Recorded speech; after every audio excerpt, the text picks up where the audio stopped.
এক breaking news Jorhat দৃষ্টিহীন বিদ্যালয়ৰ পৰা সন্ধানহীন 19 গৰাকী ছাত্ৰ-ছাত্ৰী দিনৰ প্ৰায় 12 বজাত 9 গৰাকী ছাত্ৰী আৰু 10 জন ছাত্ৰ বিদ্যালয়খনৰ পৰা পলাই যোৱাৰ সন্দেহ কৰা হৈছে বিগত এসপ্তাহ ধৰি বিদ্যালয়খনৰ ছাত্ৰ-ছাত্ৰীসকলে বিভিন্ন সমস্যা সমাধানৰ দাবীত শ্ৰেণী বৰ্জন কৰি প্ৰতিবাদ সাব্যস্ত কৰি আহিছিল আজিও বিদ্যালয়ত শিক্ষক কৰ্মচাৰী থকা অৱস্থাতে 19 গৰাকী ছাত্ৰ-ছাত্ৰীয়ে মূল গেটত তলা লগাই অজ্ঞাত স্থানলৈ গুচি যোৱাৰ সন্দেহ কৰা হৈছে আৰু এই সন্দৰ্ভত অধিক খবৰ আমাক দিব যোৰহাটৰ ব্যুৰ চিফ প্ৰদীপ বৰাই অতি পুৰণি যোৰহাট দৃষ্টিহীন বিদ্যালয়ত ইতিমধ্যে ঘটিছে এক অভাৱনীয় ঘটনা ইতিমধ্যে বিদ্যালয়খনৰ ছোৱালী আৰু ল'ৰা হোষ্টেলৰ পৰা প্ৰায় 19 জন ছাত্ৰ-ছাত্ৰী বিদ্যালয়খন এৰি গুচি গৈছে আৰু আজি বিদ্যালয় চলি আছিলে যেহেতু এইসকল ছাত্ৰ-ছাত্ৰীয়ে বিগত প্ৰায় এসপ্তাহ ধৰি বিদ্যালয়খনৰ বিভিন্ন সমস্যা সন্দৰ্ভত তেওঁলোকে অৱস্থান ধৰ্মঘট পাঠদান বৰ্জন কাৰ্যসূচী গ্ৰহণ কৰি আছিলে জিলা উপায়ুক্ত কাৰ্যালয়ৰ সন্মুখত তেওঁলোকে প্ৰতিবাদ সাব্যস্ত কৰি আহিছিলে যেহেতু তেওঁলোকৰ দীৰ্ঘদিন ধৰি এজন স্থায়ী অধ্যক্ষ নাই তেওঁলোকে এজন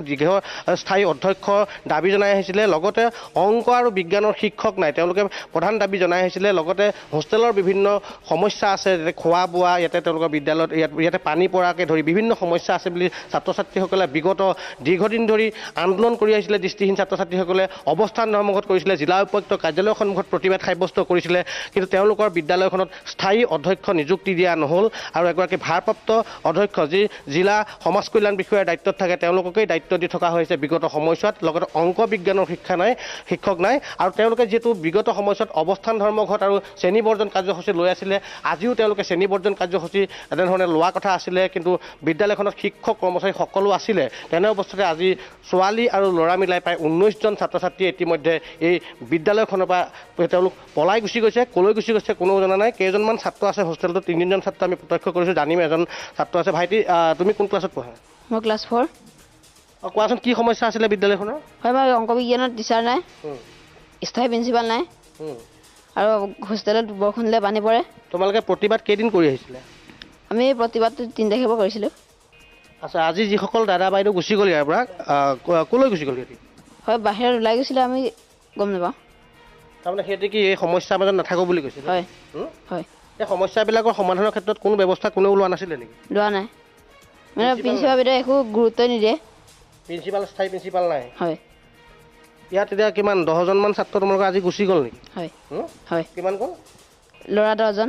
ছোৱালী 9জন 19জনমান হয় ক'লৈ গুচি গৈছে সদায় বাহিৰত ওলাই গৈছিলে এতিয়াতো বিচাৰি পোৱা নাই সিহঁতক হয় ক'লৈ গ'ল গম নোপোৱা হয় এই 3জন ছাত্ৰ আমি দেখিছোঁ এই মুহূৰ্তত আৰু ইয়াতে বোলে 5জন ছাত্ৰ আছে বুলি কৈছে আন এটা কোঠাত আৰু 2জন ছাত্ৰ আছে মুঠ ইয়াতে 15জন ছাত্ৰ আছিলে 10জন ছাত্ৰ ইতিমধ্যে ইয়াৰ পৰা গুচি গৈছে একেধৰণে আমি ছোৱালী হোষ্টেল প্ৰত্যক্ষ কৰি আহিলোঁ ছোৱালী হোষ্টেলৰ পৰাও প্ৰায় 9 গৰাকী ছাত্ৰী ইতিমধ্যে গুচি গৈছে বিভিন্ন শ্ৰেণীত পঢ়া ছাত্ৰী গুচি গৈছে অতি উদ্বেগৰ কথা যিহেতু তেওঁলোক দৃষ্টিহীন আৰু তেওঁলোকে ইয়াতে সমাজ কল্যাণ বিভাগৰ অধীনত তেওঁলোকে এই বিদ্যালয়খনত তেওঁলোকে যি সুবিধা পাব লাগে সেই সুবিধা পোৱা নাছিলে বিগত সময়ছোৱাত জিলা উপায়ুক্ত কাৰ্যালয়ত তেওঁলোকে প্ৰতিবাদ কৰিছিলে ৰাজপথ অৱৰোধ কৰিছিলে তেওঁলোকে স্থায়ী এজন অধ্যক্ষ নিযুক্তিৰ দাবীত ইয়াতে প্ৰতিবাদ সাব্যস্ত কৰি আহিছিলে অংক বিজ্ঞানৰ স্থায়ী শিক্ষকৰ দাবীত প্ৰতিবাদ সাব্যস্ত কৰি আহিছিলে কিন্তু সেইখিনি নহ'লে বিগত 3 তাৰিখৰ পৰা তেওঁলোকে বিভিন্ন প্ৰতিবাদী কাৰ্যসূচী গ্ৰহণ কৰি আছিলে আৰু আজি এই প্ৰতিবাদী কাৰ্যসূচীৰ মাজতে বিদ্যালয়ত শিক্ষক কৰ্মচাৰী থকা অৱস্থাতে হঠাৎ এই 19জনকৈ ছাত্ৰ-ছাত্ৰী ইতিমধ্যে বিদ্যালয়খন এৰি গুচি গৈছে কিন্তু ইয়াৰ পাছতো বিদ্যালয়খনৰ যি কৰ্তৃপক্ষ সেই কৰ্তৃপক্ষই কিন্তু কোনো উদ্বেগ প্ৰকাশ কৰা নাই তেওঁলোকে ছাত্ৰ-ছাত্ৰীসকলক বিচৰাৰ কোনো ব্যৱস্থা গ্ৰহণ কৰা নাই ক'লৈ গুচি গৈছে তেওঁলোক ক'ত আছে কিন্তু এই মুহূৰ্তলৈকে তেওঁলোকৰ হাতত কোনো খবৰ নাই ক'লৈ ওলাই গৈছে এতিয়া আমি নাজানো ন আমি কিমান আমি তাৰমানে বাহিৰত আছিলোঁ বাহিৰত সিহঁতিও বাহিৰতে আছিলে ইয়াৰ পৰা হোষ্টেলত আপোনাৰ 16জনী ছোৱালী 5জনী ঘৰলৈ গ'লে 5জনী ঘৰলৈ গৈছে বাকীকেইজনীয়ে ইয়াৰ পৰা ডাইনিং হলত শ্ৰেণী বৰ্জন কৰি আছিলে সিহঁতি আন্দোলন গম পায় নহয় আপোনালোকে আন্দোলন কৰি আছে আন্দোলন কৰি থাকি পেলাই আমি ভাবিছোঁ হোষ্টেলত ডাইনিং হলত ভাত পানী খাই বৈ আহিলে আনকাল যেনেকৈ সিহঁতি ড্ৰেছ কৰি থাকে আজিও ড্ৰেছ কৰি আছে মই ভাবিছোঁ এটা শ্ৰেণী বৰ্জন কৰি আছেগৈ তাৰপৰা আহি পেলাই মই সিহঁতক ভাত পানী দি মেলি আহি আৰু মই ভাত পানী বনাইছোঁ খাবলৈ ময়ো ওলাই যাবলৈ লাগিব অফিচলৈ ওলাই যাব তাত সেইকাৰণে খাইছোঁ তেতিয়া গৈ পেলাই তাত